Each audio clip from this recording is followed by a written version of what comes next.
Donald Trump a reporté son annonce sur la façon dont il envisage de se retirer des affaires pour se vouer aux fonctions politiques.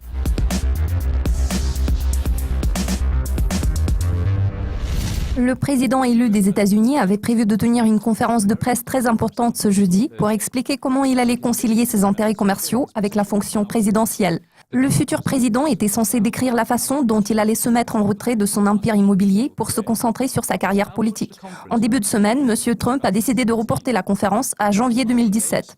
Lundi, un porte-parole de Trump a déclaré que la conférence de presse aurait lieu au mois de janvier, sans pour autant expliquer les motifs de cette décision. Aucune conférence de presse n'a été tenue par le président élu depuis qu'il a remporté l'élection présidentielle en novembre.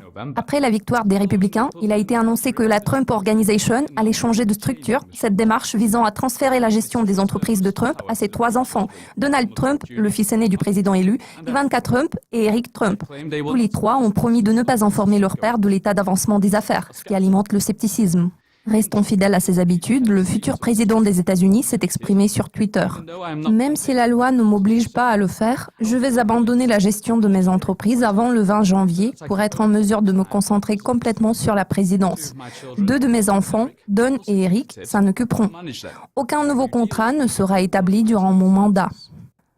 La holding Trump Organization est de dimension mondiale et exerce des activités commerciales en Asie, en Europe, au Moyen-Orient et sur le continent américain.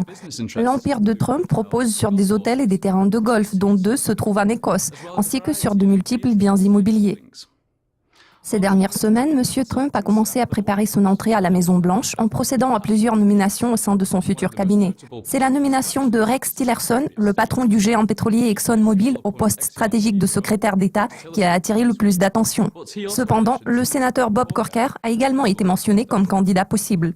Il ne nous reste plus qu'à attendre le mois de janvier pour obtenir plus de détails sur la façon dont M. Trump entend éviter un conflit d'intérêts. Merci de votre attention. Restez à l'affût de nos mises à jour régulières sur Dukascopy TV. À la prochaine.